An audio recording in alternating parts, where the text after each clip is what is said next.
Hello, hello, hello, guys, and welcome back to Joe's Adventures. And today we've got a special little episode, and we're going to have a look through some sneaky little trailers and little teasers for the game that's coming up. Everyone's waiting for Prehistoric Kingdom. So, before you ask, you're going to be like, Joe, how did you get this wonderful new little tidbits of information? Well, Critivo, who is the publishers of Prehistoric Kingdom, had a little call where they just a little stream, and it's about an hour long. I'll link it in the description, of course, with Mal, Byron, and Nathan, where they just had little chat and convos, had some sweet banter, and they also had an opportunity to show off some little sneaky tidbits of what they've been working on and their plans for the next couple months. So it's going to be really cool to have a look through.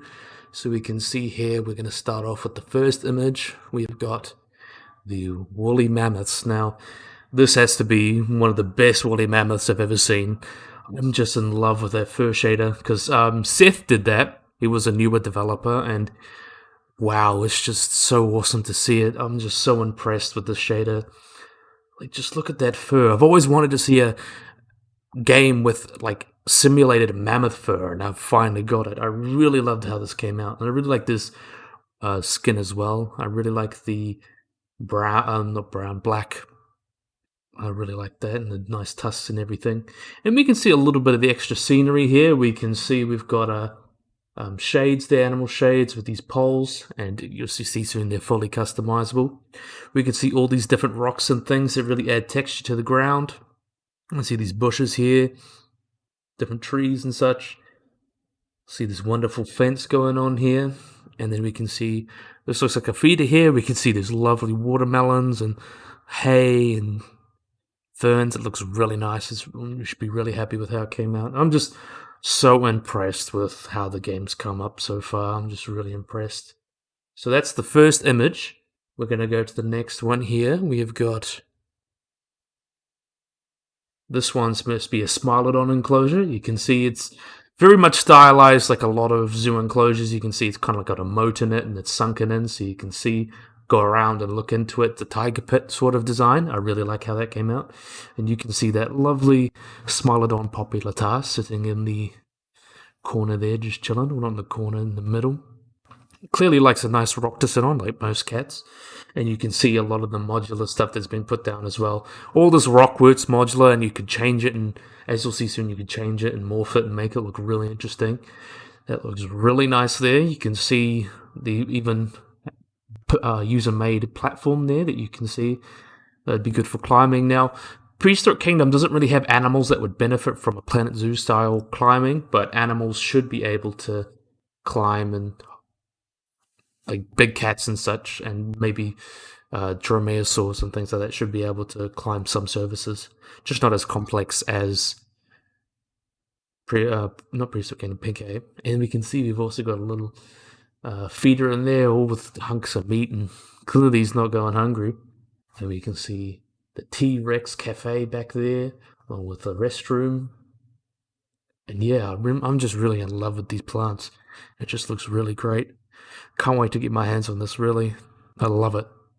And we can see all these wonderful plants.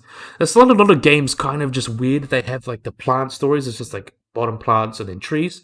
But it feels like PK is really, because they got a mixed variation of plants as well. It really just feels like a real rainforest or a boreal forest. And I'm really excited to get my hands on this. And now we've got our next clip. So I'm really excited to show this off. We've got our...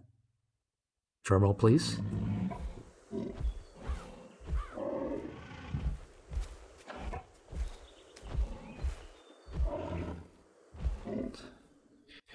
Now that was a woolly rhino. Now tell me that doesn't look incredible. Let's just get a nice picture to stop with. See, look at that. Just look at that. You can see the fur shader really in action. You can see his wonderful, luxurious mane hanging out and really looking nice. He's clearly keeps it stylized. He's clearly keep it fresh. Wonderful sounds. He's walking along. He can ear twitch there. Man, I'm just really in love with this. I really like that shader. It really gives that fluffy look instead of just looking flat. It just really helps bring the animals to life, and it's really benefited them. You see that there? Look at that. Wonderful. So you can see the wonderful mane and the banding here. It really just looks wonderful. I'm sorry, but I'm saying nothing but praise. We can see this wonderful new building here. Looks like some sort of shelter that you can build yourself, obviously, with the modular. I really like the style of fence as well.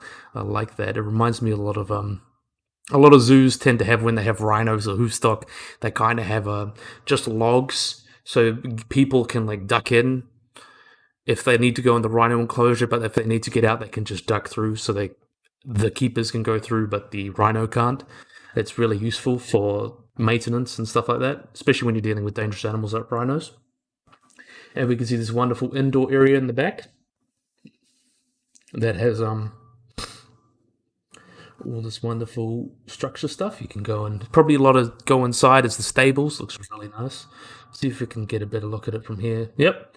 And we can see also here, got to mention, looks like they've got a big ball, because if you've been to a zoo, often the animals will have these big like pursuit balls that they play around with and give the animals something to do, and it's really cool to see that. And yeah, let's see what else we can see. We can see the inside of that. Also, a lot of zoos and a lot of places it's even if you're like on farms with cows, often you want to protect your trees because animals can rub up against them and push them over. Even if they're saplings, that's a big risk. So they often put things around, little fences around the trees to protect them. And we can see, I'll look through so far. Nothing particularly new other than that wonderful fence.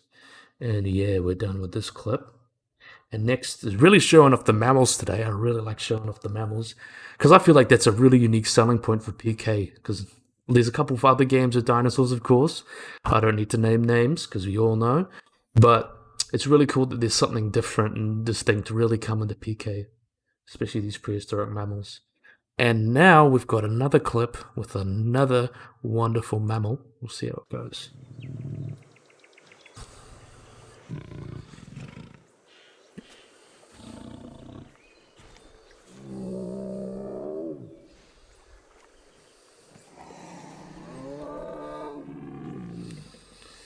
Oh, that really shows off that impressive gape, doesn't it?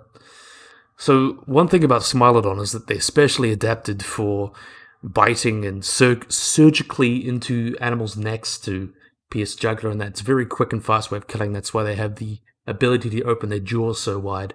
But yeah, that's just incredible. I like the sounds of it. It really feels like a big cat. Where you can see all the teasers there. Looks like something interesting is going to go there. I don't want to say, but there's something very interesting in the back there. We have also this cafe in the back, the T-Rex, showing off in the last devlog. That was wonderful. We can see anything else. We can see another version of the platform there. Love seeing the twitch of the animal here, so you can see the ears twitch, tail twitch, roar. I really like the sounds of it. It really feels like a big cat. Now look at that gape. That's incredible. You can also see the fur shader on this guy, because Populatar isn't quite as hairy as a woolly rhino, but it really does add to the effect of the animal by giving it a little bit more life. It looks wonderful. See the big, look at that gape. Wonderful. And you can see the ears twitch. Now, this is just a really cool one. I'm really excited to see like the different alt species as well. Like Fatalis, that'll be really cool because Fatalis is supposed to have a little bit longer hair just because it lives in cooler environments. So that'll be really cool to see. You can see it in the background as well.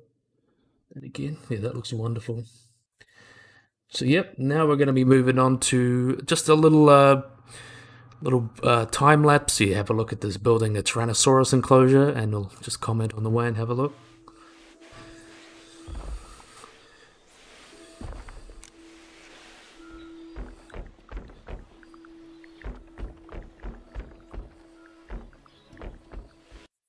So now if you've played Planet Zoo, this does look quite familiar. You can see, but this is different. So look, you'll be able to really morph and change things. And also the terrain system is a little bit more something like Zoo Tycoon. And we can see here, so look, you can also slim it down, change it up. That looks great.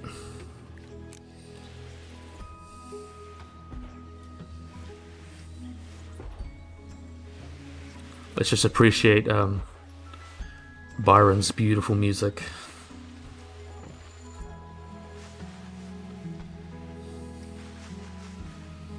That just looks beautiful, doesn't it? Now, the cool thing about these is the shaders earlier, the sunshades, you're able to change them and yeah, see look, you can change them and make them any width and length you like, so that's pretty cool. It's just like a platform for viewing.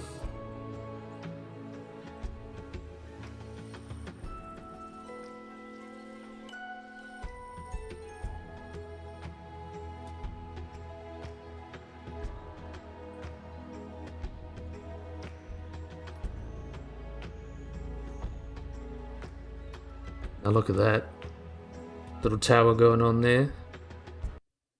Look at that. So we can go through here. We can see that this modular system is very similar in a lot of ways to Planet Zoo. That's kind of unavoidable. Really like that. But the difference, look, it just looks just so easy to use. It doesn't feel like you have to press a lot of buttons. It's just intuitive. That's like the biggest improvement they can add. And then you can see here the terrain system is not quite voxel like it was originally planned to be like Planet Zoo. It's a lot more similar to things like Zoo Tycoon, which I think in the benefits in the long run, because the voxel system's infinitely more complicated. And if you look at Planet Zoo, a lot of people don't make very complicated structures with terrain tools because often the animals have to walk on them, so you don't make anything too incredibly complex because the animals can't walk on it. So I feel like that really benefits the system in here as well. So you can see the also making it thin. You can make your own fences, of course, out of these modular pieces, which what's done here. You can increase their sizes and everything. Just looks so intuitive. That's just so awesome.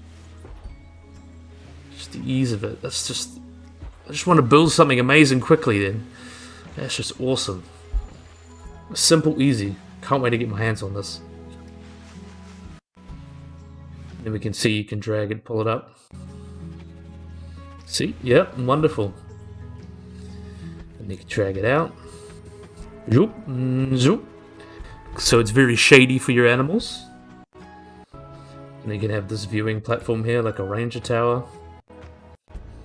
And have a look. Yeah. Wonderful. You see the shelter there.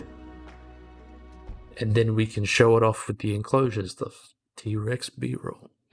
So here we are, seeing the final look of the enclosure. You can see the tower there, looks like such a shelter for the animal. You can see these wonderful trees. I really like how open it is, and then there's a shade here.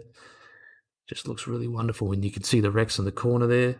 Look at those wonderful rocks and that shade there and the mountains in the background. That just looks incredible. Rex is really liking his enclosure with these wonderful trees, open spaces. It really feels like a zoo enclosure. That's what I really like the feel of it. He's clearly quite happy. Really fits into the environment there. He can hide in the corners and sneak up and prey. And now if he's feeling a little shady, needs to get out of the sun, he can chillax under his shades, or he can even go into his indoor quarters. Now that's wonderful. And one thing I have to say, the Brumal skin has really grown on me. I purposely was not really a fan of the blue. I'm just not really a fan of blue or dinosaurs in general.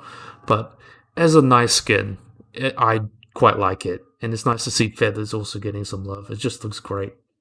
And one thing about these things is a lot of things are also recolorable as well. Like these, you could probably make them red, and the balls can be made blue and red and whatever colors you like. So that'll be really very similar in a lot of ways to Planet Zoo, because that's clearly a very big inspiration. But in a lot of ways it'll be different, because sometimes you can't just copy something else. You can innovate and improve it. So it'd be really interesting to see how that'll the innovation and all the changes, because they did say that they went back after the Kickstarter and just thought we got to rethink some of the stuff and really improve the quality of a lot of the assets and stuff. So it's really, really awesome to see all this new stuff happening. I'm really, really excited to get my hands on this whenever I can. So yeah, I really hope you guys enjoyed this video. Hope you guys like and subscribe, and remember to, if you want to make sure that you get all my videos, make sure you click that little bell there in the corner there. Yeah, I know you're moving your mouse to it. That's where whenever I upload something, you'll get a notification for when I upload. So yeah, if you want to keep up to date with my uploads, just click that little bell. So yeah, I really hope you guys enjoyed this video. I hope you guys like and subscribe, and bye-bye.